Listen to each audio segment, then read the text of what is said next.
Núcleo Milenio Disca, UDP y Agencia Nacional de Investigación y Desarrollo presentan Curso de Pregrado Introducción a los Estudios en Discapacidad, una colaboración entre Núcleo Disca y la Escuela de Sociología de la Universidad Diego Portales. Profesora responsable, Florencia Herrera. Ayudante, Lizka Ruz. Clase número 3. Marco Jurídico de la Discapacidad. Nos acompaña Pablo Marchal, director alterno de DISCA, con su exposición La Convención sobre los Derechos de las Personas con Discapacidad de las Naciones Unidas, y la abogada Bárbara Hoffens con la exposición Legislación Nacional en Materia de Discapacidad, Ley número 20.422. Marshall, que es investigador, director alterno. Vaya, no.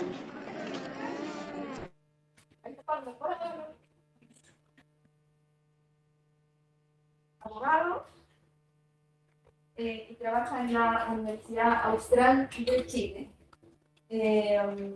No sé si él sigue un poco más. Va a hablar sobre la Convención de los Derechos de las Personas con Discapacidad y bueno, después presento a Bárbara.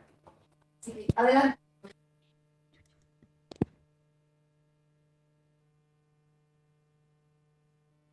¿Me escuchan?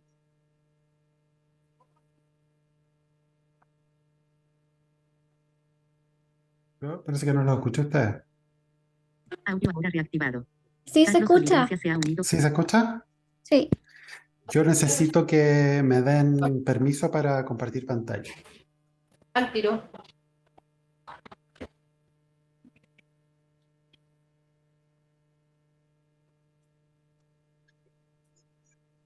Listo. Ya.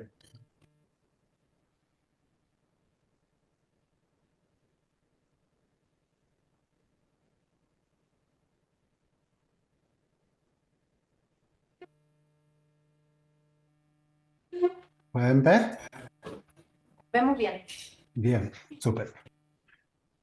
Bueno, lo que yo les voy a presentar es una visión muy sinóptica de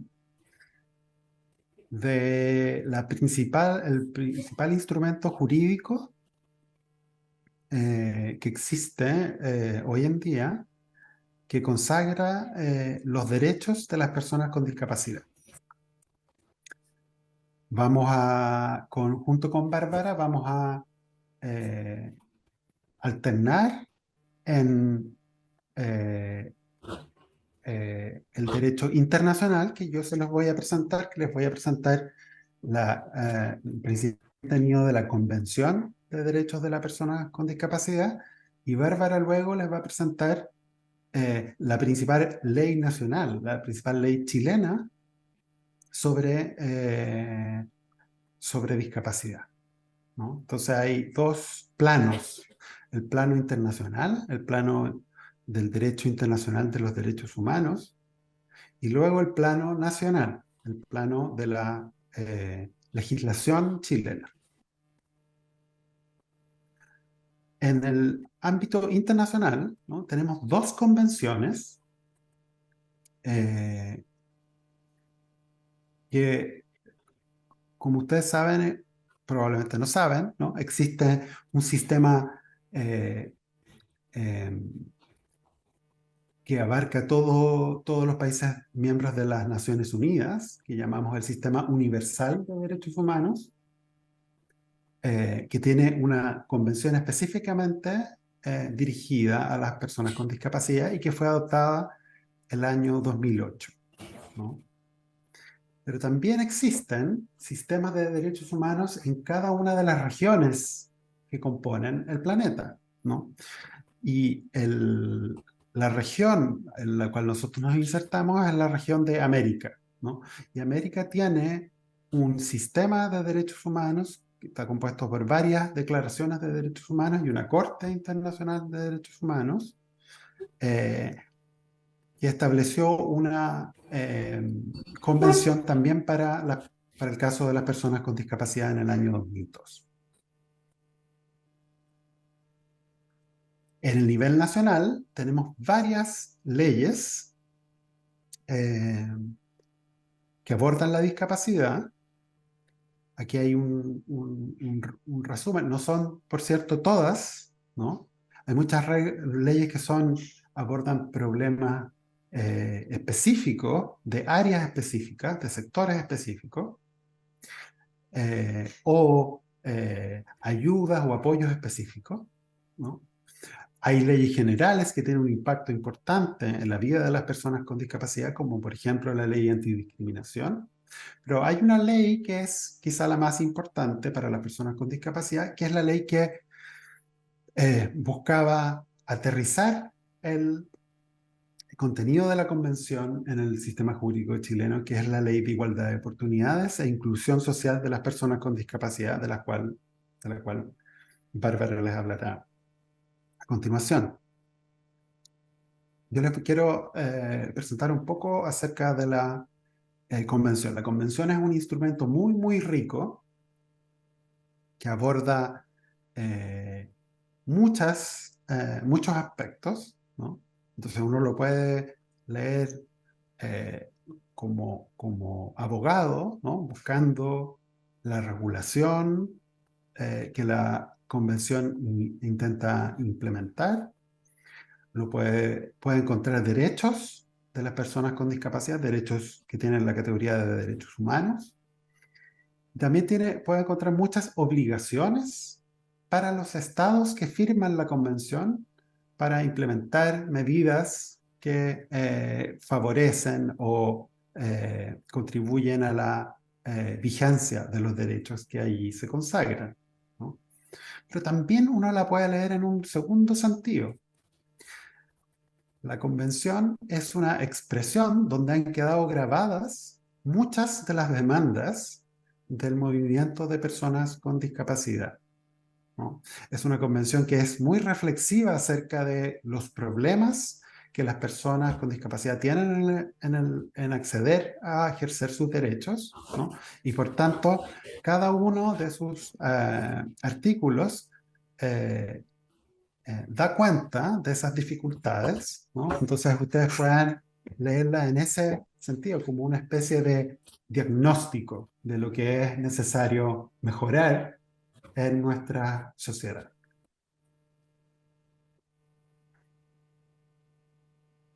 La convención es, además de una convención internacional de derechos humanos, ¿no?, hartas cosas más, ¿no? Es un conjunto de objetivos políticos para la lucha del movimiento de personas con discapacidad por sus derechos humanos y su inclusión. Es también una herramienta educativa, ¿no? Es quizá la mejor herramienta educativa en el ámbito del derecho que tenemos, bastante actualizada, muy progresista, ¿no?, para enseñar cuáles son los derechos de las personas con discapacidad y cómo la sociedad debe ser transformada para cumplir esos derechos, ¿no? Pero también tenemos el efecto propiamente legal, ¿no? Y como un instrumento legal vinculante, puede ser aplicado por tribunales y si hay algún abogado en la sala, puede saber que puede utilizarlo para fundar, ¿no?, o argumentar sus reclamos ante un tribunal y puede utilizarla para eventualmente demandar al Estado de Chile si es que se han incumplido eh, eh, sus derechos ante el sistema universal de protección de derechos humanos. Pero también sirve como una guía para que el Estado, en este caso el Estado de Chile, lleve a cabo reformas legales que adapten su legislación interna a los estándares que fija la Convención, ¿no? La Convención tiene una serie de principios, esto es muy común en las convenciones de derechos humanos, que lo que buscan hacer es fijar la hoja de ruta de la convención y crear ciertos criterios de interpretación, ¿no? Entonces, al leer la convención, nosotros tenemos que considerar estos principios como objetivos, ¿no?, que en definitiva la Convención busca y que no es aceptable que interpretemos las normas de la Convención de una manera que sea incompatible con estos principios, ¿no? Varios de estos principios, sin embargo, son desarrollados, ¿no?, en las disposiciones de la Convención de una manera más detallada. La Convención, además, asume y consagra un modelo social de la discapacidad. Yo me imagino que a estas alturas ustedes ya conocen lo que es eso, ¿no?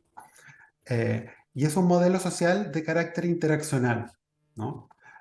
Que pone énfasis en la interacción de las barreras con las deficiencias, ¿no?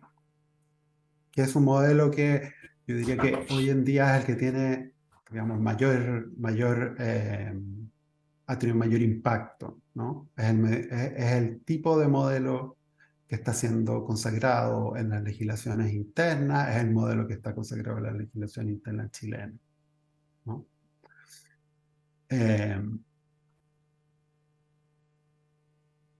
Entonces, hay una consagración del modelo social y como el modelo social es un modelo de carácter, uno podría decir, sociológico, de qué es lo que significa la discapacidad, la forma en la cual el modelo social es recogido en la Convención da pie a lo que los intérpretes de la Convención, los operadores de la Convención, han llamado el enfoque de derechos en discapacidad o el modelo de derechos humanos en discapacidad, ¿no? Dejar de pensar que las medidas que los estados adoptan para satisfacer los derechos de las personas con discapacidad y eliminar las barreras que las afectan son un acto de caridad, ¿no? Y empezar a entenderlo de manera compatible con el enfoque de derecho, empezar a entenderlo como obligaciones del Estado para cumplir con los derechos humanos de las personas con discapacidad. Entonces, pasando ya al contenido de la convención, en la convención, además de un preámbulo y de unos principios, consagra a través de su articulado una serie de derechos, ¿no? Esa es la estructura de una convención de derechos, ¿no? Consagrar una serie de derechos. Y yo lo que he hecho aquí es intentar sistematizar los derechos que están consagrados en la convención de forma que sean agrupados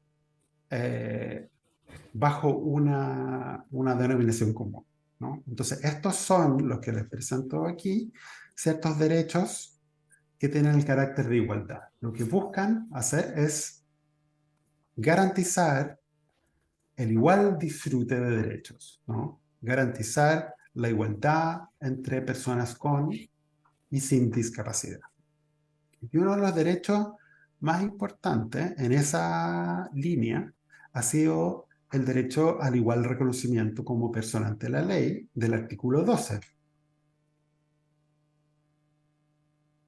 que consagra el derecho a la capacidad jurídica y, por tanto, ¿no?, el derecho a ser tratado siempre como un sujeto de derechos, ¿no?, y no como un objeto de protección, ¿no?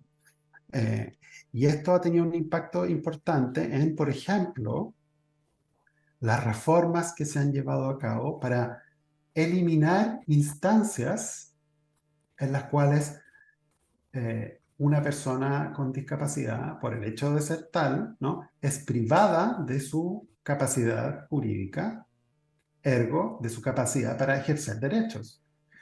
Y esa capacidad o esa capacidad de ejercicio de derechos es entregada a una tercera persona, típicamente a un familiar, ¿no?, o a una institución pública. Es lo que probablemente ustedes han escuchado coloquialmente como la institución de la interdicción y la curaduría, ¿no? Una persona que es declarada bajo interdicción se transforma en una especie de niño al cual se le nombra un tutor, ¿no? Un curador. Y eso es algo que produce muchos abusos, pero que es bien difícil de revertir en la medida que esta institución está amparada por ciertos rasgos de protección, ¿no? Que tienden a ocultar la infantilización y la invisibilización de derechos de las personas con discapacidad. Otro grupo de derechos son los derechos que yo puedo denominar que he querido denominar de protección, ¿no? De protección de la vida, de protección ante situaciones de riesgo y emergencias humanitarias, de protección contra la explotación, la violencia y el abuso, a la cual las personas con discapacidad están particularmente proclives, la protección de la integridad personal, la protección de la privacidad, ¿no? Y en cada uno de esos derechos hay un detalle, ¿no?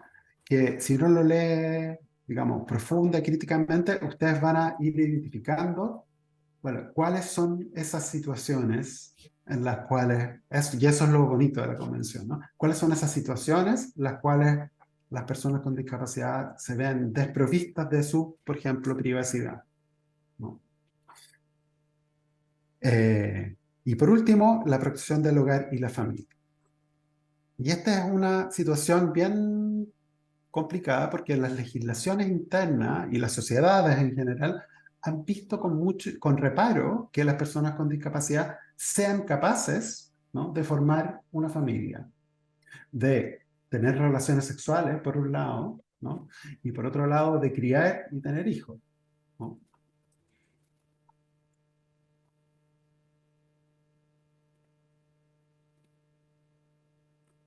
Entonces aquí, y este es el artículo, el texto del artículo 23, ¿no?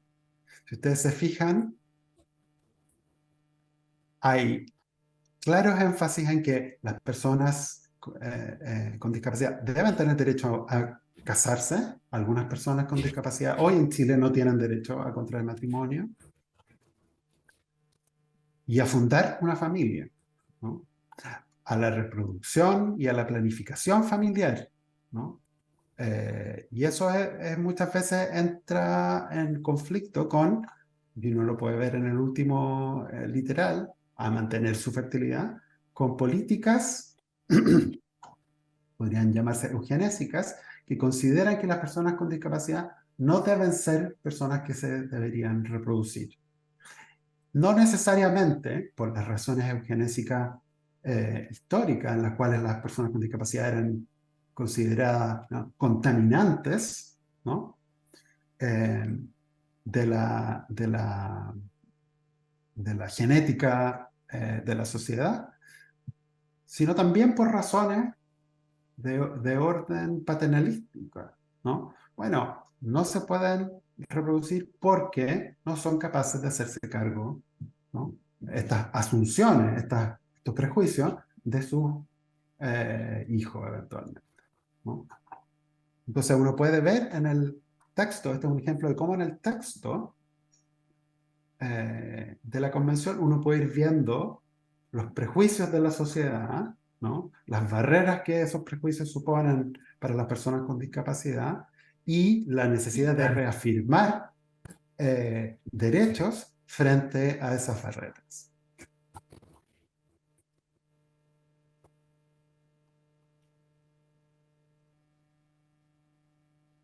Todas estas son, no sé cómo estoy de tiempo, pero todas estas son leyes chilenas, algunas que establecen el derecho a constituir y ser parte de una familia, ¿no?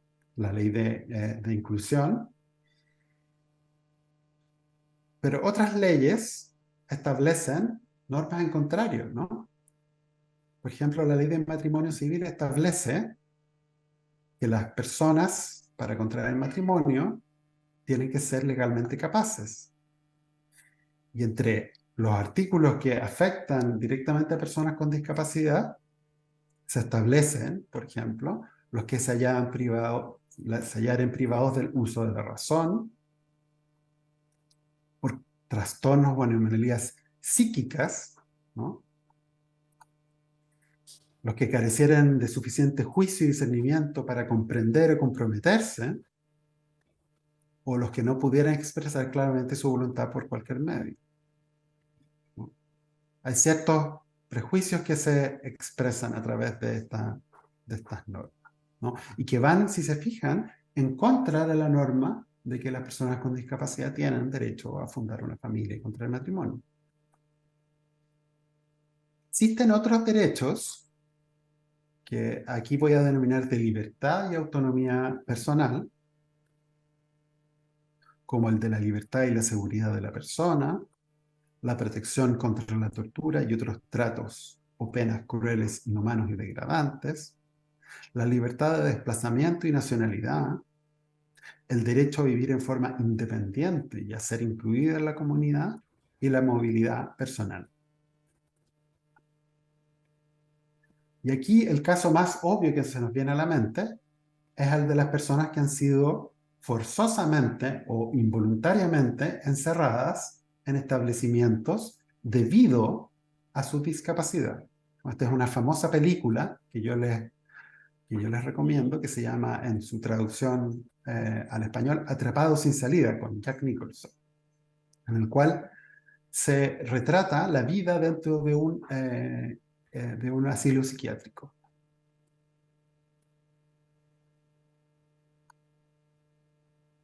En la legislación interna, ¿no? Se establece, por ejemplo, a este respecto, que cualquier persona que no pueda manifestar su voluntad, ¿no?, ni sea posible obtener el consentimiento de su representante, podrá ser tratado sin consentimiento informado, ¿no? Ustedes normalmente, cuando van a realizarse una operación de cierta entidad, les hacen firmar un consentimiento informado como prueba de que ustedes saben lo que están, el tratamiento al cual se van a someter, conocen, digamos, los riesgos, ¿no?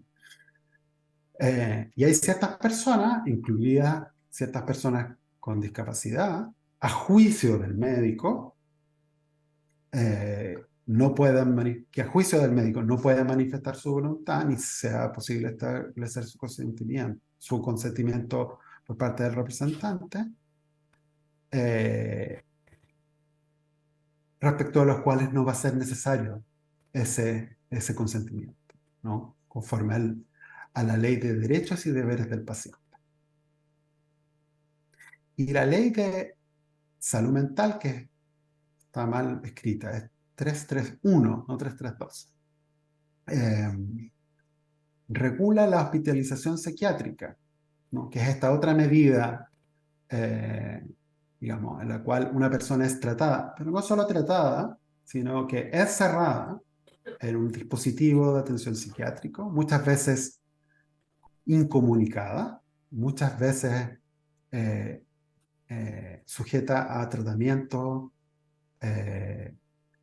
no consentidos, muchas veces sometida a contenciones, que básicamente es inmovilizaciones, o sea, físicas, químicas, o lo que ya yo espero que ya no se haga, que es lo que en el imaginario colectivo llamamos el chaleco, no me acuerdo cómo se llama. ¿Por de fuerza? Exacto. Como camisa de fuerza. Camisa de fuerza, ¿no?, donde la persona no se puede mover, ¿no? Entonces, ha habido un avance, si bien ha habido un avance en la dictación de una ley de salud mental. Esta es una ley que no existía hace 2 años, ¿no? Y entonces las personas eran tratadas y encerradas en contra de su voluntad, sin una autorización legal, ¿no?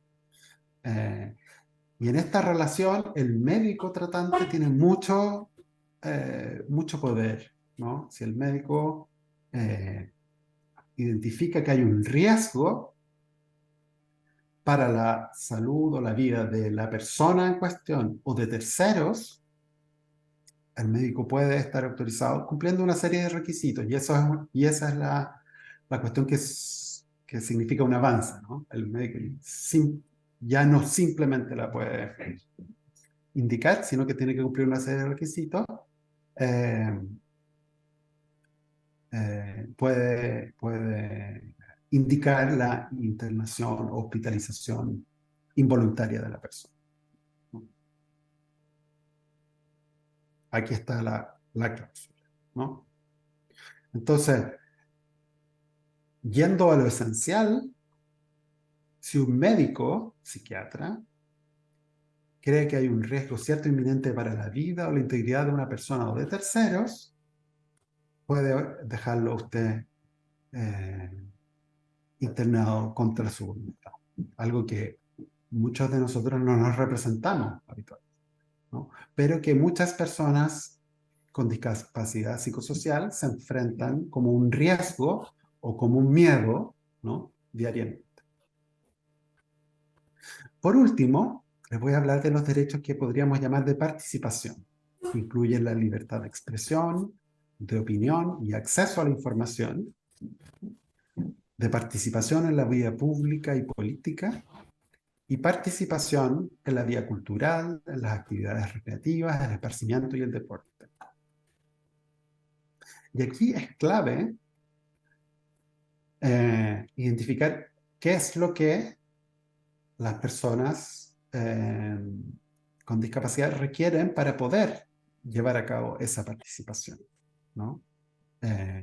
Nosotros estamos acostumbrados a pensar que el voto en braille es la medida, digamos, o en el imaginario colectivo, el voto en braille es la medida de accesibilidad para las personas con discapacidad visual, que serían las únicas que necesitan medidas de accesibilidad, que cumple, digamos, con estos requisitos para dar acceso a la participación electoral. Pero hay muchas otras medidas que son importantes. Hay medidas que se requieren, o sea, hay requisitos de accesibilidad de los recintos electorales. No todos los recintos electorales son verdaderamente accesibles para todas las personas con discapacidad. Y hay una institución en particular que es súper importante, que se llama el voto asistido, que es una disposición que es muy amplia y que por tanto y que va dirigida a todas las personas con discapacidad y por tanto cumple un rol bien como o rompe una serie de barreras, ¿no? Para las personas con discapacidad en el acto de votar, ¿no? Que tiene que ver con la asistencia de una tercera persona que colabora con la persona con discapacidad sin más requisito que la persona con discapacidad la identifique o la nombre, ¿no? Y puede colaborar con ella en acceder al recinto de votación, en solicitar el voto, ¿no? Puede acompañarla a la urna de votación, marcar el voto por ella si es necesario, doblar el voto, etc., ¿no? Entonces hay una serie de cuestiones que históricamente han sido excluyentes del acto de votar, especialmente en el acto de votar presencial, como es el caso de las elecciones chilenas, que, que, que han sido abordadas, ¿no? Por esta institución, que por cierto está regulada o está demandada por la Convención. Yo creo que con eso... no. La Convención también establece ciertos derechos sociales, ¿no? Se habla mucho en Chile de los derechos sociales, que son los derechos que implican la prestación del Estado de ciertos estándares mínimos que son debidos a todas las personas en cuanto, digamos, ciudadanos, ¿no? Y esos derechos incluyen la educación, la salud, la habilitación y rehabilitación, que es un derecho que es en particular para las personas con discapacidad, el trabajo y el empleo y el nivel de vida adecuado y la protección social. Y en particular en el caso del empleo, son súper importantes las medidas de accesibilidad y ajuste razonable, ¿no? Para brindar el acceso a los lugares de trabajo para las personas con discapacidad.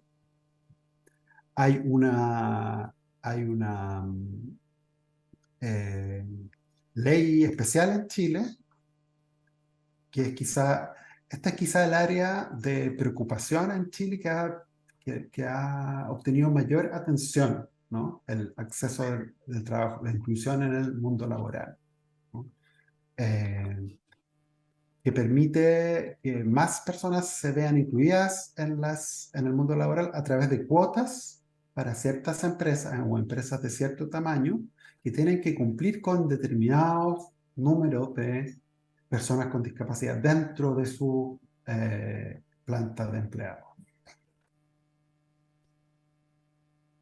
Ello incluye a los organismos públicos y a las empresas con más de 100 trabajadores.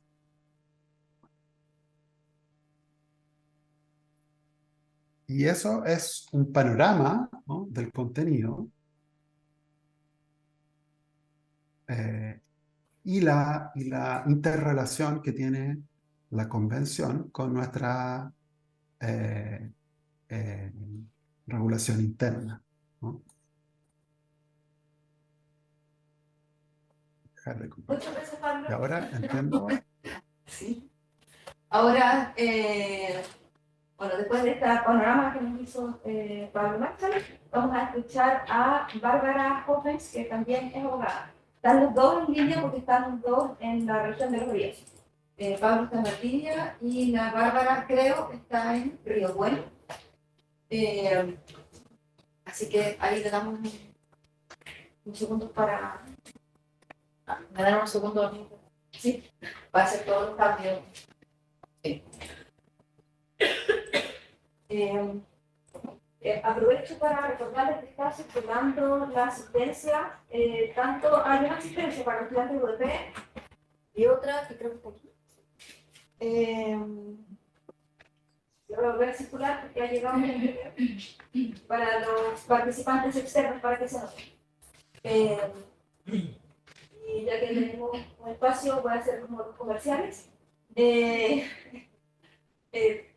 Creo que les mandamos a todos, y si alguien quiere que no le mandemos cosas, por favor también avísennos, si tenemos como un botón de suscribirse o algo así.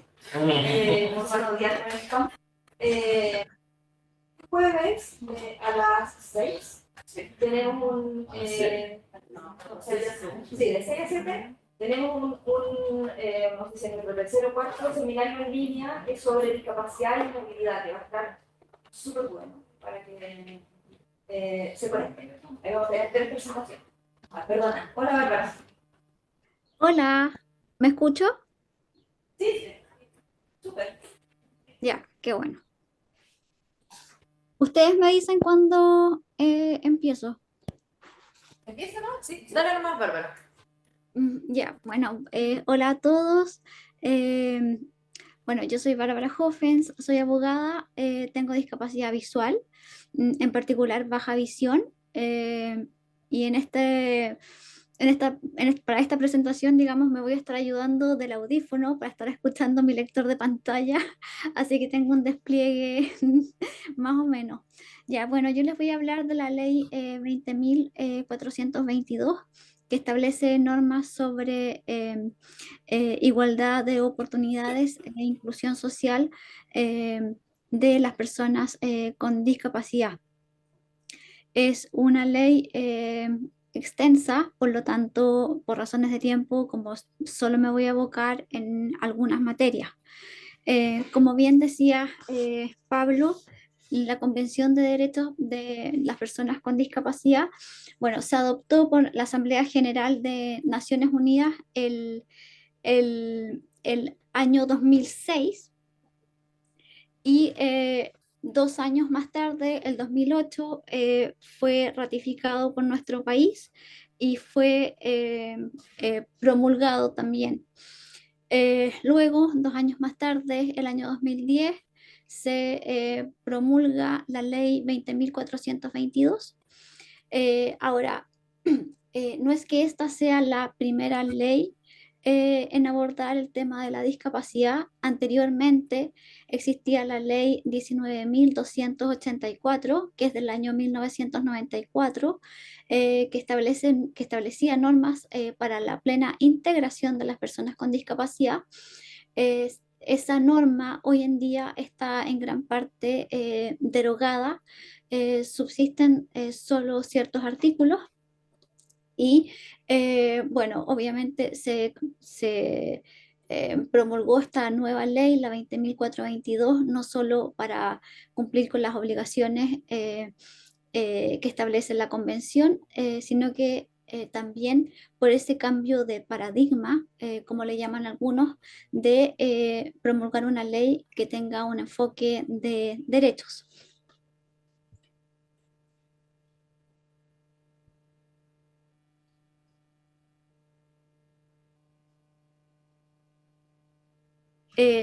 La misma convención de derechos de las personas con discapacidad establece que los estados parte tienen que adoptar las medidas legislativas, administrativas o de cualquier otra índole para garantizar, ¿cierto?, la plena efectividad de los derechos que ahí se consagran. Y de ahí que nazca esta ley 20.422. Por favor, Andrea, ¿me puedes pasar a la otra diapositiva? Em, bueno, es la ley 20.422, como le decía, es una ley extensa, tiene 7 títulos, además del título preliminar. La siguiente, por favor, Andrea. Bueno, en el artículo primero se establece cuál es el objeto de la ley. En este, que es parte del artículo primero, es parte del título preliminar que establece no solamente el objeto de la ley, sino que también los principios y ciertos conceptos. Eh, en cuanto al objeto de esta ley, eh,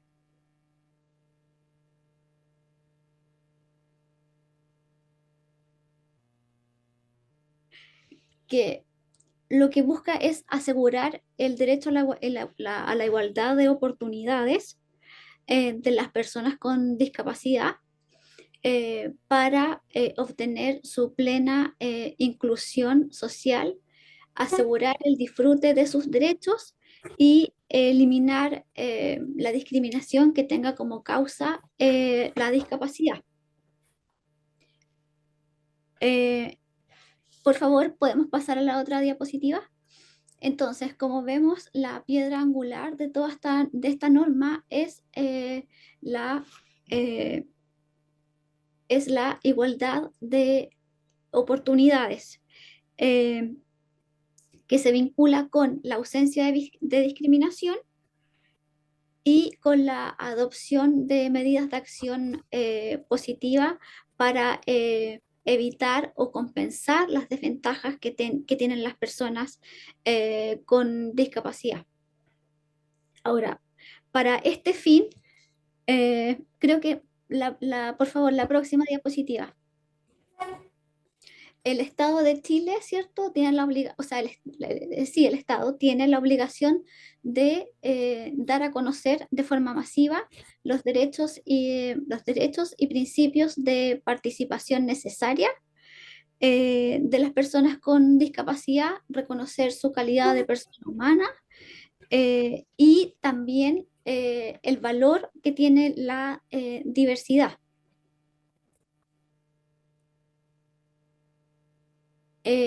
Por favor, la próxima diapositiva.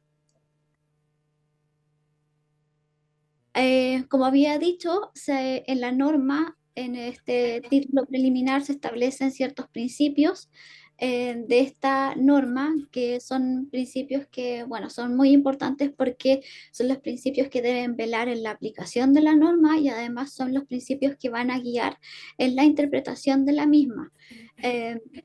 Estos principios son el de vida independiente, el de accesibilidad universal, el de diseño universal, intersectorialidad y participación y diálogo social. Por favor, la otra diapositiva. Ah, perdón, la anterior. Eh, Creo que era todavía la anterior. Bueno, la que dice, la que establece lo que es vida independiente. Bueno, como lo que, cómo se define la vida independiente, digamos, yo lo voy a parafrasear, eh, pero bueno, es el estado que permite a una persona tomar decisiones, ejercer, ejercer sus actos de forma autónoma y participar de forma activa en la sociedad. eh, a través de lo que se denomina el derecho al libre desarrollo de la personalidad. Por otro lado, lo que es la accesibilidad universal eh, dice relación con que los bienes, productos, servicios estén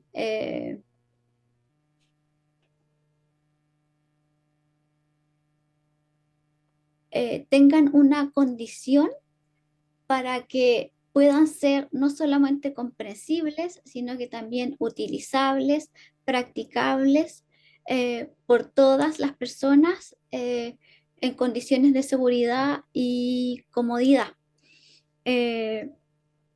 Un ejemplo de accesibilidad universal podría ser, por ejemplo, un bus que tuviera el piso, digamos, más bajo, digamos, no solo para poder de esa forma eh, eh, poder eh, desplegar, digamos, la rampa para las personas que son usuarias de sillas de ruedas, sino que también tuviera ese piso bajo para que, por ejemplo, una persona que es adulto mayor o una persona que está fracturada pueda subir. Eh, lo mismo, lo que es bueno, más frecuente, uno vincula la accesibilidad universal con con las construcciones y que éstas tengan, bueno, si tienen una escalera, que no solamente tengan la escalera, sino que también tengan una rampa para que puedan acceder las personas que son usuarias de sillas de ruedas. Luego está el, lo que dice relación con el diseño universal, que es una actividad por la cual se concibe desde el origen que productos, bienes, eh, dispositivos puedan ser utilizados por todas las personas y si no por todas, por la gran mayoría de las personas. Pro productos cuando pienso en diseño universal, se me viene a la cabeza el típico ejemplo de que ahora las llaves de los lavamanos ya no hay que ya no hay que girarlas, ¿cierto? Sino que tienen esta especie como de no sé, palanquita en que uno lo levanta y sale el agua. Y entonces eh, puede ser utilizado por gran parte de las personas porque si alguien, un niño puede levantar esa palanca, va a salir el agua. Un adulto mayor que tenga, quizás alguien que tenga un problema de artritis también lo va a poder hacer. Eh, eh, eso, ¿sí? Después en lo que dice relación con la participación y diálogo social, dice relación con que las personas con discapacidad, las organizaciones que los representan y las que agrupan a sus familias tengan un rol activo en lo que es la elaboración, seguimiento, eh, elaboración, seguimiento, la ejecución de políticas públicas que les conciernen. La próxima diapositiva, porfa.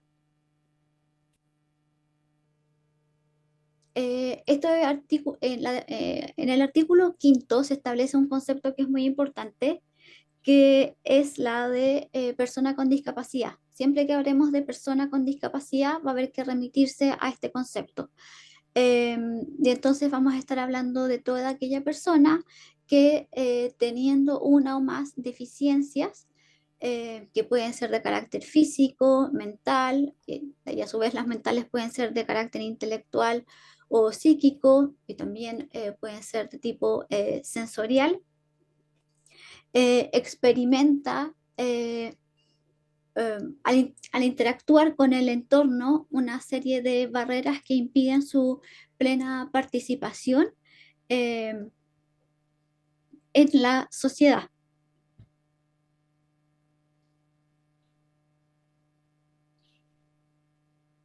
Eh, en la próxima diapositiva, por favor.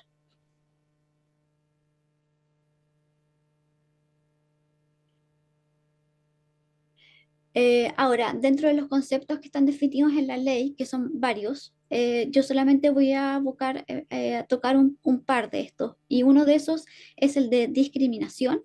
Por lo tanto, cada vez que tengamos que hablar de discriminación, tenemos que abocarnos a esta definición que establece la ley, ¿cierto?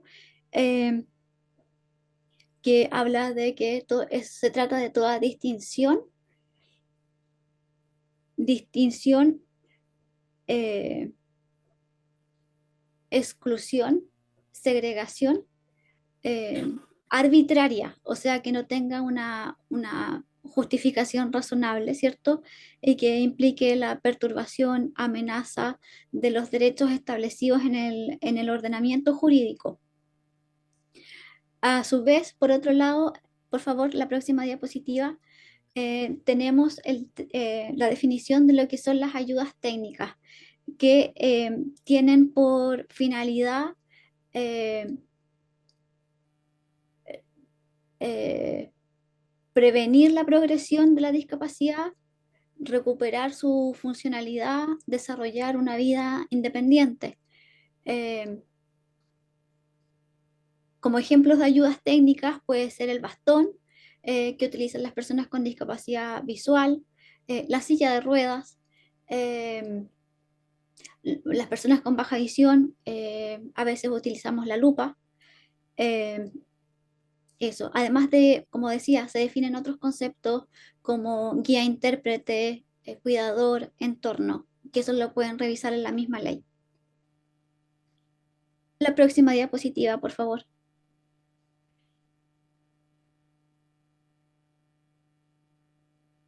¿Qué se entiende por igualdad de oportunidades?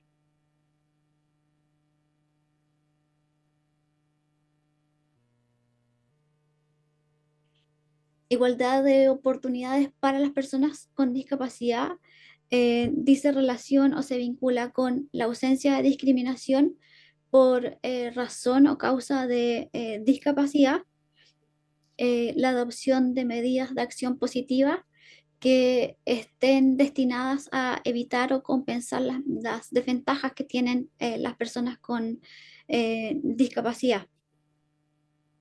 Y que tienen el fin de que las personas con discapacidad puedan participar plenamente en la vida en sociedad, tanto en lo laboral, educacional, salud, etcétera.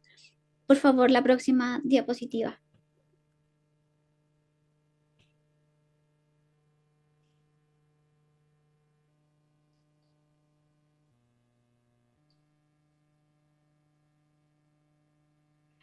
Ahora, para poder garantizar el derecho a la igualdad de oportunidades, el Estado tiene que establecer medidas contra la discriminación,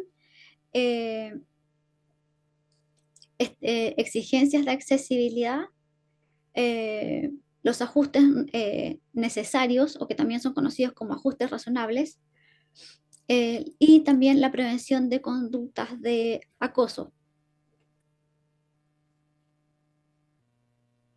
Por favor, pasemos a la próxima diapositiva. Como estaba mencionando, las medidas para garantizar la igualdad de oportunidades, entre estas están las exigencias de accesibilidad y la prevención de conductas de acoso. Las exigencias de accesibilidad, si lo vinculamos con el concepto de accesibilidad universal, dice relación con exigencias que tienen que cumplir ciertos bienes, servicios, entornos, productos y otros, así como también como la no discriminación en la norma.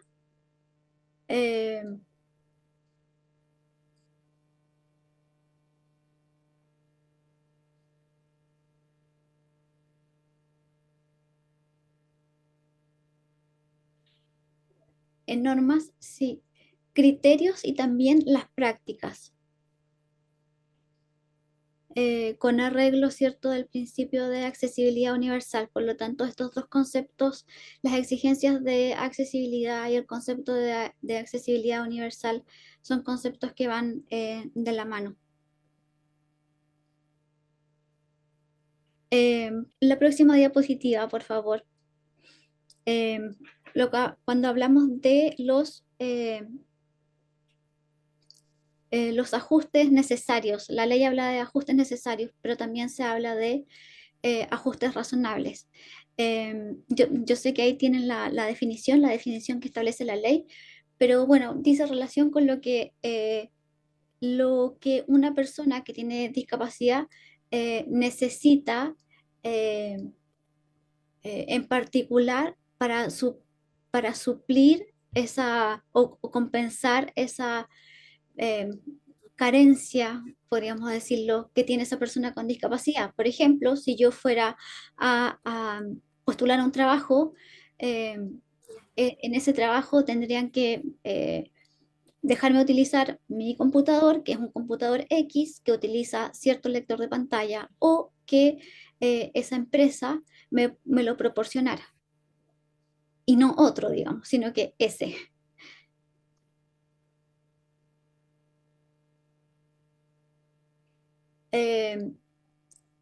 ¿Cuál es el fin de las ayudas técnicas? Es que es la participación de las personas con discapacidad en igualdad de condiciones que con el resto de las demás personas.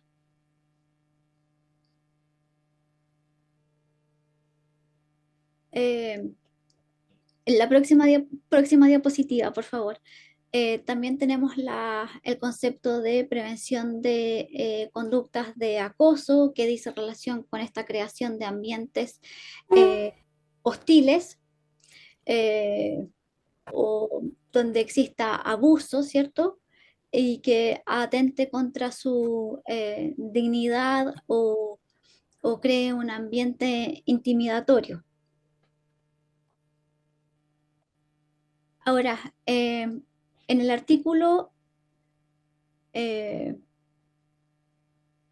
perdón, en la próxima diapositiva, esto es importante, se establece tanto en la Convención de Derechos para las Personas con Discapacidad como en la ley cuáles son aquellas personas con discapacidad que están en una especial situación de vulnerabilidad.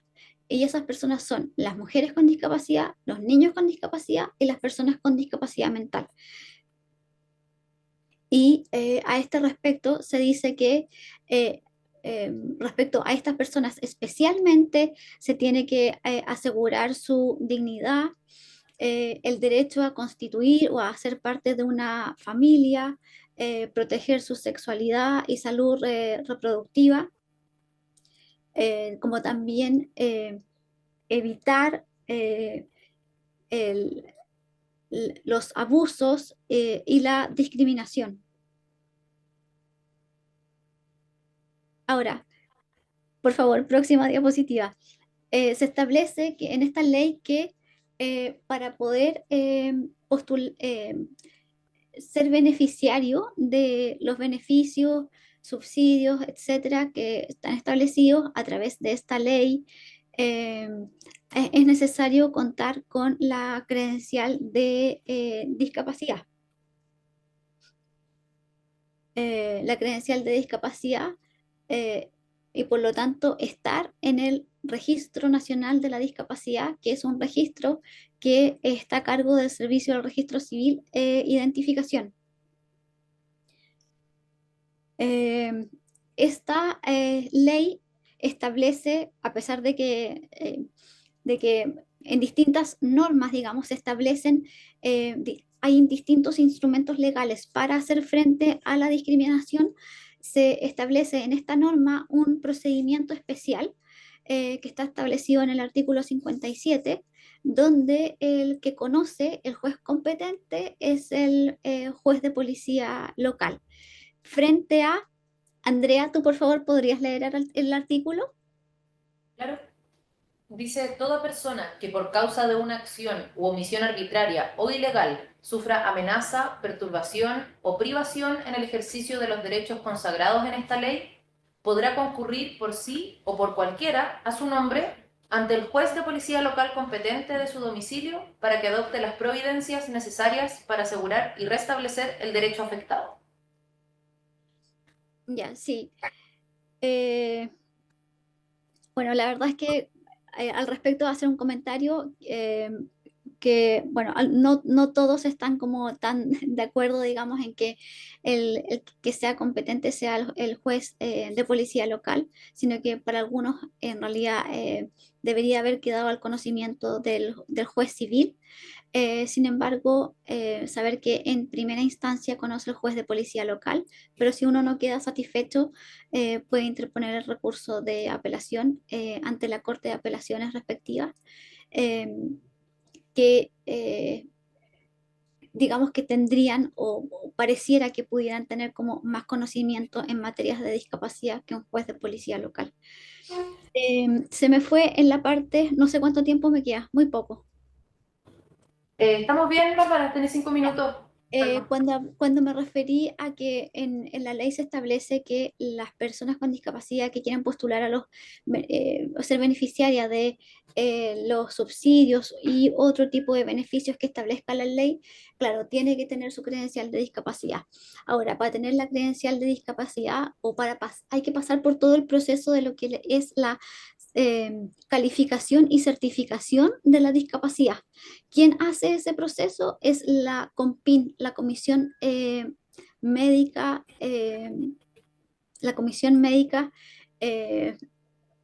a ver, ¿cómo es? Comisión Médica Preventiva y de Invalidez, ¿cierto? Sí.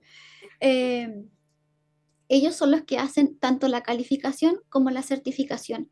Cuando una persona ya tiene su certificación, esa certificación o está la resolución, perdón, de la COMPIN, debe ser inscrita en el Registro Nacional de la Discapacidad, que lo maneja, es que está a cargo del Servicio de Registro Civil, y con eso uno también va a poder optar a su credencial de discapacidad. Y de esta forma ya va a quedar como, en principio, como habilitado para postular a ciertos beneficios.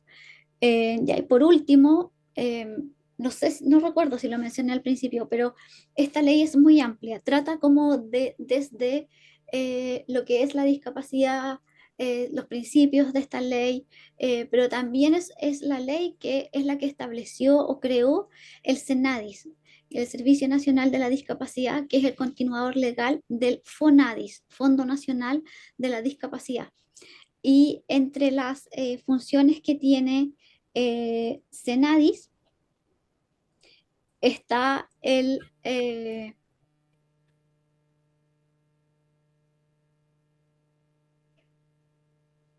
el velar por velar o promover la igualdad de oportunidades de las personas con discapacidad, promover la participación de las personas con discapacidad, eh, etcétera, ¿sí? Y otros. Ahora, lo importante es que como creo que todo está escrito, sí, en la ley. Yo quería que esto fuera como una especie de introducción a lo que establece la norma y bueno, si es que quieren hacer alguna pregunta, por favor, háganla. Muchísimas gracias, Bárbara. Bueno, ahora podemos abrir a preguntas, comentarios, lo que se le ocurre a Bárbara y a Pablo, o si quieren compartir experiencias.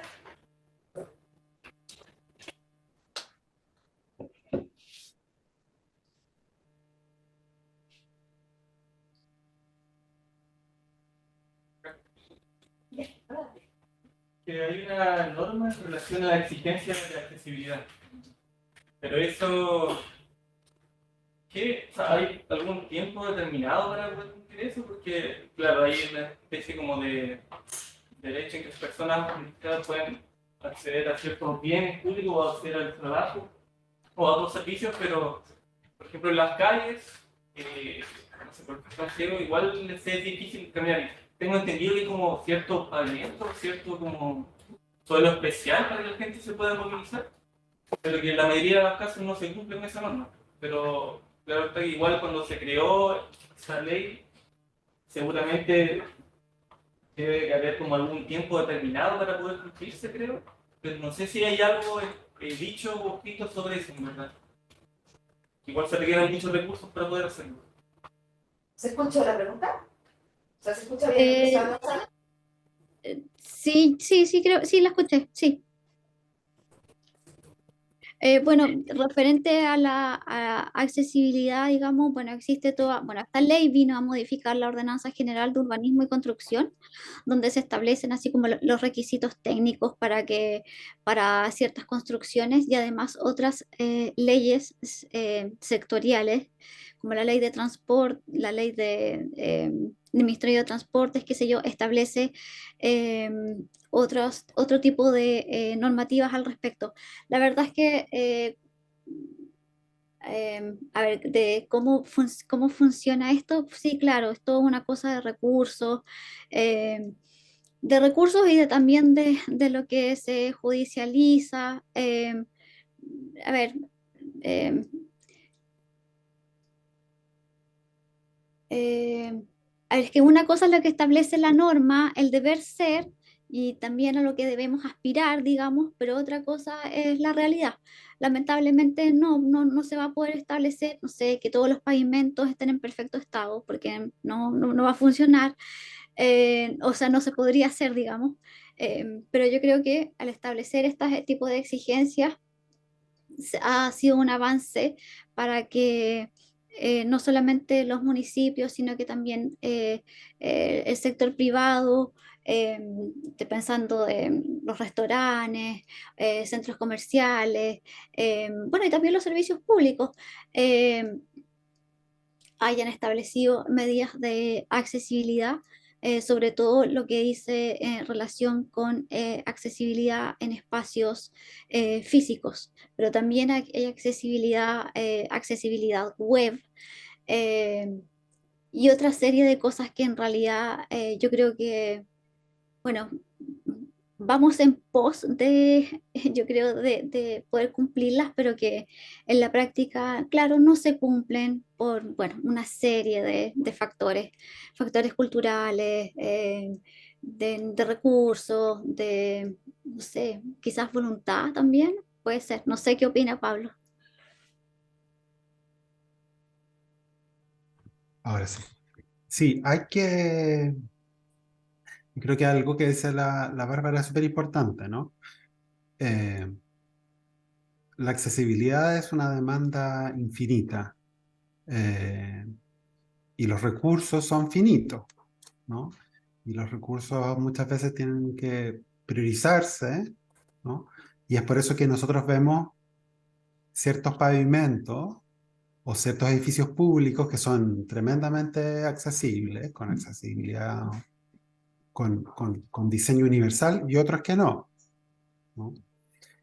No obstante ello, hay al mismo tiempo otra distinción que hacer, que también es importante en este ámbito de cosas, que es mucho más fácil construir cosas nuevas, incluyendo accesibilidad y diseño universal, ¿no? Que adaptar cosas antiguas que fueron diseñadas desde el principio sin pensar en eso, ¿no? Para adaptarlas, ¿no? O sumarles esa accesibilidad, ¿no? Entonces, la legislación es muy estricta respecto de las cosas nuevas, ¿no? Entonces, edificios públicos nuevos tienen que contar con medidas de accesibilidad, pero se van a encontrar muchas veces con muchos edificios antiguos, ¿no? Que han sido se han hecho solo parcialmente accesibles o no cuentan con ninguna medida de accesibilidad. Y eso es sin duda un problema, ¿no? Probablemente un incumplimiento del mandato de la ley. Eh, eso yo creo que es Complementar. un buen complemento. Sí, por supuesto. Ya, gracias. Que en el caso de un ejemplo concreto, en Valdivia hay un edificio donde hay muchas oficinas de servicios públicos y no hay ascensor, ¿sí? Porque es un edificio antiguo. Ahora, ¿cómo salvar eso? Ya no, uno podría decir, ya no, no hay accesibilidad, no es accesible o es parcialmente accesible. ¿Cómo, salvamos esa situación? Con los ajustes razonables, con los ajustes necesarios? Y ahí habrá que ver en su caso qué es lo que pasa. Ahora también, si bien yo no estoy en conocimiento, mucho conocimiento sobre esto, es interesante ver también qué es lo que pasa con los edificios de carácter o las construcciones de carácter patrimonial, ¿sí? Que claro, son antiguas. Entonces ahí hay que entrar también de nuevo a hacer los ajustes necesarios para que eh, puedan ser accesibles o más accesibles para las personas con discapacidad. Súper, muchas gracias. Ahora, no sé, para contar como anécdota, estuve recién en Concepción y antes en Valparaíso. En Valparaíso, no sé, imagino que la mayoría ha estado, como creo que es uno de los lugares más inaccesibles del planeta, solamente con escaleras. Pero claro, tienen unos pocos ascensores que todavía están funcionando, que son patrimoniales. Bueno, los ascensores les pusieron torniquetes. Están renovados, ¿cierto? Entonces, nosotros, bueno, yo fui con Otto y, bueno, Otto tuvo que hacer como una especie de contorsiones como ya dignas como de un deportista o de un gimnasta para poder pasar por el torniquete. Y ahí tenemos como el ejemplo de lo que decía Bárbara, claro, edificios o instalaciones que son patrimoniales, que se le inyectan recursos para remodelarlo, porque está como remodelado hace pocos años, sin tomar en cuenta la accesibilidad. O sea, ahí no hay manera, no hay una parte, por ejemplo, en el metro, claro, está el torniquete, pero por el lado, que tampoco es ideal en todo caso. Porque hay que ir a buscar al guardia, etcétera, te pueden abrir una puerta para que pasen, ¿no? Aquí no hay ninguna, en el ascensor en Valparaíso no hay ninguna posibilidad. Y de Concepción me acordé que pusieron en el centro de Concepción, así como también en muchas partes acá, lo que hablabas tú del pavimento guía o podotáctil. Se llama de otra manera, ¿no? Sí, el pavimento podotáctil, que sirve mucho para las personas que usamos bastón. Entonces yo estaba con mi prima en Concepción y me decía, ya, quiero entrarte a esta cuestión porque, ¿para qué sirve? Me decía, estaba como súper intrigada, como... Y para la mayoría de la gente es como, ¿qué hacen estos cototos aquí? ¿Qué hacen esta...? Ahí tenemos un ejemplo, efectivamente, de medidas de accesibilidad que efectivamente ayudan. No sé, por ejemplo, por una vez me sirve, si voy con el bastón, yo como que uno medio como que engancha el bastón y entonces efectivamente este pavimento podotáctil te guía, ¿no? Y te marca cuando hay bien en la calle, etc. Ahora, lo que pasa es que en la práctica, imagino que también por un tema de fiscalización, muchas veces sus pavimentos le ponen obstrucciones temporales, como el auto que estaciona encima, que veíamos un ejemplo en la clase pasada, ¿no? O efectivamente construcciones de verdad que el pavimento portátil te lleva a una pared, que es como, ¿por qué? En este caso, en el de Concepción, en el centro, había muchas tapas de alcantarillado entre medio. Entonces, si tú vas con el bastón se te queda enganchado. Y te hace como una... te hace frenar bruscamente. Y después hay que encontrarlo de nuevo. Entonces, claro, como la pregunta en general, yo creo, es cómo hacemos esta bajada de estos instrumentos, del marco jurídico, como decía Pablo en el caso de la convención, bien completo, bien construido también por las personas con discapacidad. Muchas personas con discapacidad participaron en la elaboración de la convención, y después de esta ley inspirada también en la convención, que dialoga bien, cómo hacemos la bajada con el resto del sistema legislativo, que como mostraba Pablo, por ejemplo, no dialoga nada de bien, más bien contradice, y después ya la bajada práctica de la vida de todos nosotros, donde sigue existiendo mucha barrera. ¿Algún otro comentario? Hay una pregunta, perdón, a ti no les doy la palabra. Hay una pregunta en el chat, hay 2 manos levantadas y una en el chat. Valkyria nos pregunta sobre la certificación de discapacidad. Le pregunta a Bárbara y Pablo si les parece que funciona de manera adecuada, si es que se han documentado algunas trabas para certificar discapacidades no visibles y qué profesionales están a cargo de esta tarea. Para la calificación y certificación, bueno, los profesionales, bueno, o las etapas por las que hay que pasar es, bueno, el informe biomédico funcional, que lo debe hacer el médico tratante, después un informe de carácter social, y después se hace el IVADEC, ¿sí? Que es un informe de desempeño de la persona en comunidad, para ver si es que efectivamente esa persona experimenta barreras o no con el entorno. Esos son las partes, los procesos por los que hay que pasar, los profesionales con los que hay que atenderse. Yo creo que bueno, es un proceso que está reglado, hay normativa al respecto. Y la verdad es que no he sabido de que hayan habido problemas en cuanto a los tiempos o la tramitación. Como digo, está bien reglado. Lo único que sí es que en el caso de las discapacidades de carácter mental, psíquico, en especial lo que dice relación con personas autistas, o en especial niños que tengan este tipo de patología, se presentan de repente sí como problemas para la evaluación, y por lo tanto generalmente se les otorga la credencial de discapacidad, pero con una reevaluación, ¿sí? No tiene el carácter definitivo.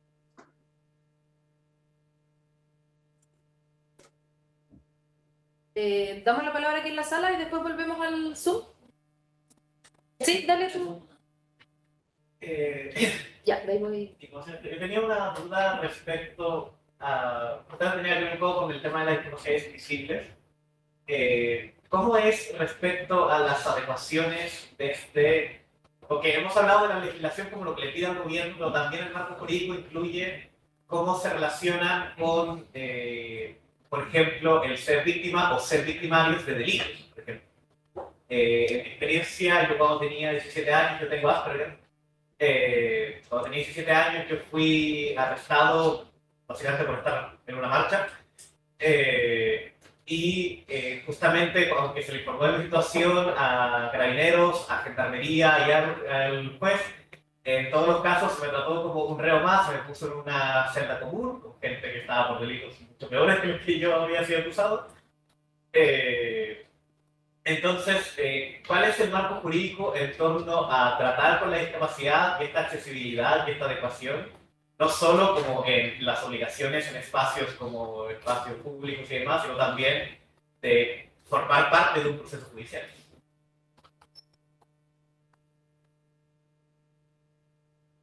¿Quién toma la pregunta? ¿Respondo yo? Sí, sí, Ya.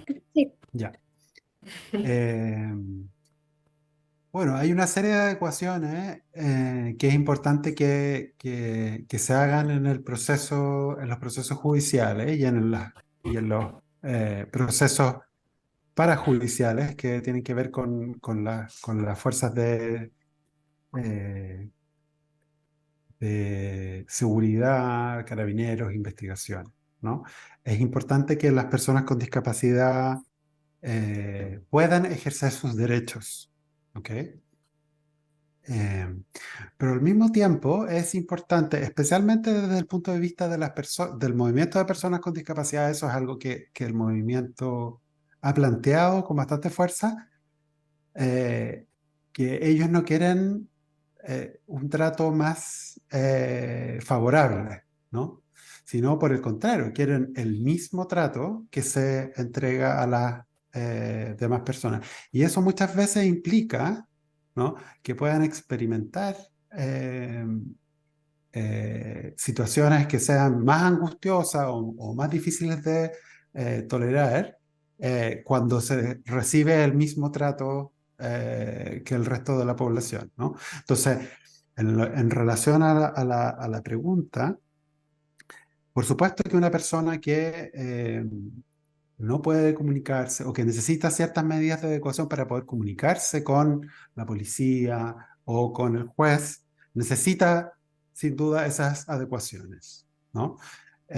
Si una persona tiene claustrofobia, probablemente es necesario que no se la encierre en un recinto en el cual no tiene ninguna ventana o ventilación, ¿no?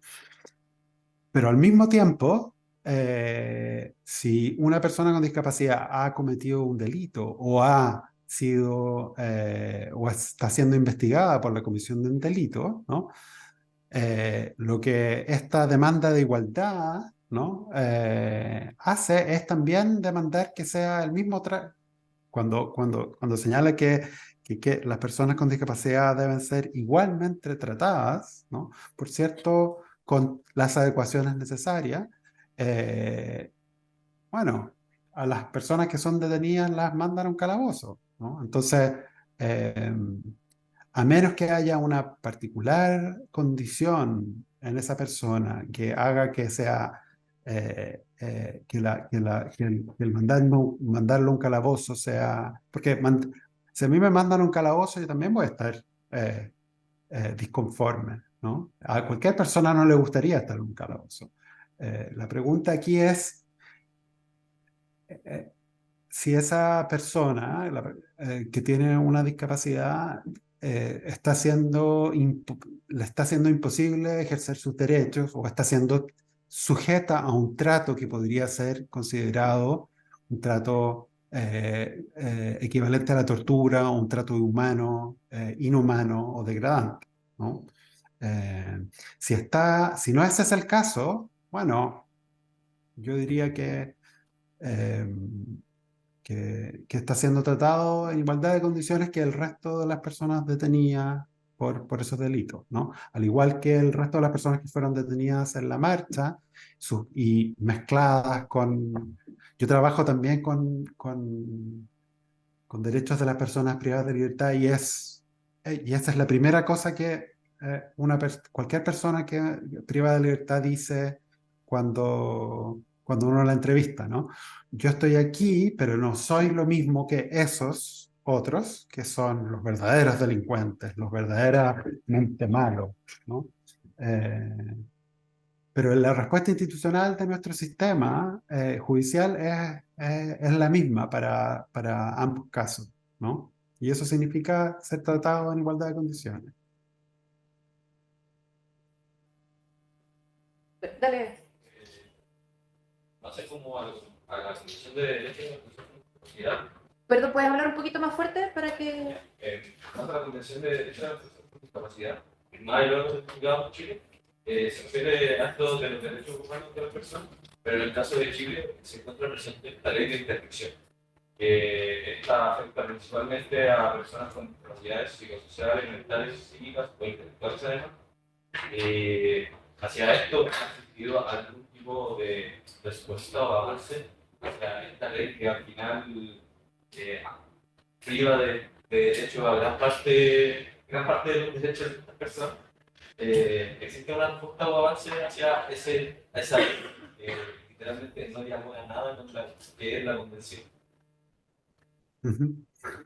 Existen avances, pero que no han sido satisfactorios, ¿no? Existen tres proyectos de ley que están en el Congreso durmiendo, y existe la permanente intención de este gobierno de reactivar la discusión del tema de la eliminación de la interdicción y el reemplazo por un sistema de apoyos para el ejercicio de la capacidad jurídica. Ese es sin duda un tema pendiente. Países de la región han avanzado en este tema, en particular Perú, Colombia, Argentina parcialmente, y nosotros estamos, México recientemente, y nosotros estamos al debe, ¿no? Pero la hoja de ruta está clara. Todos los proyectos que se han presentado han apuntado en la misma dirección. Entonces, lo que hace falta, mirando la experiencia comparada, es encontrar un momento, y esto se lo voy a decir un poco en broma, un poco en serio, en que los parlamentarios y el gobierno estén un poco despistados, ¿no? Para que esto se apruebe, ¿no? Porque ese ha sido el caso en todas las reformas que les mencioné, ¿no? Las personas, los políticos que aprobaron estas legislaciones no estaban demasiado dándose cuenta de lo que estaban aprobando. Porque es un caso que se enfrenta en la opinión pública, es un caso que digamos que se discute mucho, ¿no? Afecta principalmente a personas con discapacidad intelectual jóvenes y a personas con demencia mayores, o sea, de edad avanzada, ¿no? Los otros casos son más bien anecdóticos. Pero para estos dos grupos es súper importante que se lleve a cabo esa reforma bueno, y es un pendiente, pero debo decir que forma parte de la agenda del Ministerio de Desarrollo Social que lo ha fijado como una prioridad. Gracias, Pablo. ¿Nos quedan 2 manos levantadas? Damos la palabra y cerramos. ¿Santiago había levantado la mano? Sí, yo quería preguntar en relación a esto mismo de la ley que estábamos hablando, como un poco tu opinión respecto a la ley 21.015, en relación con esto del 1% de las personas en situación de discapacidad tienen que pertenecer, digamos, a la empresa, a la organización. Me da la sensación, y esto es como también una opinión mía, como esto de la discriminación positiva que se subentiende un poco a raíz de la ley. Y siempre me ha gustado y pienso, digamos, esta idea de cómo se toman las personas, o en mi caso que estoy como abriéndome hacia el mundo laboral, como no es de alguna manera tan bien visto quizá por las mismas personas, como esto de que el solo 1% como que tenga que tener esta condición, digamos. Como creo que está mal aplicada de alguna manera esta ley. ¿Qué opinión tienes tú al respecto de eso? O sea, sin desmerecer también como quizá que ayudó a muchas personas, pero de mi parecer creo que es como medio ingrata la ley. No sé si se entiende, quiero saber como tu opinión. Pero déjame clarificar tu evaluación negativa gira en torno a que es un 1% que es muy poco. Sí, claro. Ya, Sí. debería ser O superior. O sea, sí, pero no necesariamente también como por el tema numérico, es por un tema de la discriminación positiva que se entiende y como también he visto que es como que ya vamos a tener que cumplir esta ley y al final como que las mismas organizaciones terminan contratando a las personas por el cumplimiento de la ley más que por el derecho de la misma persona de desarrollarse profesionalmente. Eso es como mi reflexión en realidad. Sí. Sí. Bueno, las empresas, ustedes saben que no están en el mundo de los negocios para satisfacer los derechos de nadie, ¿no? Están en el mundo de los negocios para ganar plata. Entonces, lo que se ha impulsado a través de esta ley, como probablemente pasa con cualquier ley, y crea una medida afirmativa, como ha pasado, por ejemplo, en un caso que ustedes deben conocer con las cuotas electorales para mujeres, ¿no? Y como se discutió en el proceso constituyente anterior acerca de la paridad, lo que pretenden hacer no es imponer, ¿no? Sino lo que pretenden hacer es, o confían que pueden hacer, es producir un cambio cultural mediante una medida obligatoria, ¿no? Y entonces, en la mejor lectura posible, la ley de inclusión laboral lo que pretendía hacer era demostrarle, obligando a las empresas e instituciones públicas a la inserción laboral de personas con discapacidad, que las personas con discapacidad eran un aporte y eran trabajadores tan productivos como cualquier otro, ¿no? ¿Cómo ha sido esa experiencia de inclusión laboral? Bueno, han habido 3 reformas a esa ley tratando de adaptar la política original, ¿no? A los desafíos que se han encontrado en la práctica. La otra cosa que me gustaría decir es que hay un fenómeno que ustedes se los van a encontrar en todo lugar donde ustedes ven a lo que tú te referiste como una discriminación positiva, ¿no? La discriminación positiva está fundada en razones de desventaja estructural o desventaja histórica, ¿no? Pero esa desventaja estructural o histórica no es siempre advertida por toda la sociedad, ¿no? Entonces, parte del trabajo de impulso de medidas afirmativas como esa, ¿no? Es también hacer un trabajo de concientización. Si no va acompañado de un trabajo de concientización, esa medida afirmativa siempre, o no siempre, pero por un grupo importante de la población va a ser considerado como un privilegio, ¿no? Y ese privilegio y esa concepción de una medida afirmativa como un privilegio, claro que reafirma o puede reafirmar, sobre todo si las voces de los grupos que creen que es un privilegio son, digamos, importantes, pueden reafirmar barreras actitudinales y producir estigma en las personas que están siendo beneficiadas, ¿no? Y es por eso que hay muchas personas, por ejemplo, que dicen, no, yo no voy a usar la cuota electoral para personas con discapacidad, yo quiero correr igual que el resto, ¿no?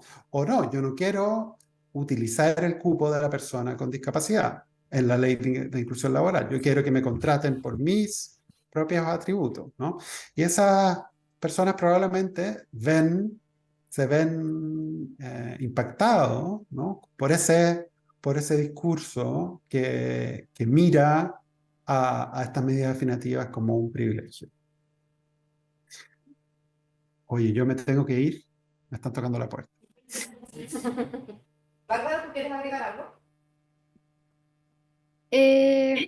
Sí, que hace poco estuve revisando un informe del cumplimiento de esa ley y, y en realidad, como con las estadísticas, con números, se ve que en realidad el porcentaje de personas con discapacidad que finalmente que están en un proceso de selección y que llegan a ocupar un cargo es absolutamente mínimo y que ¿Puedo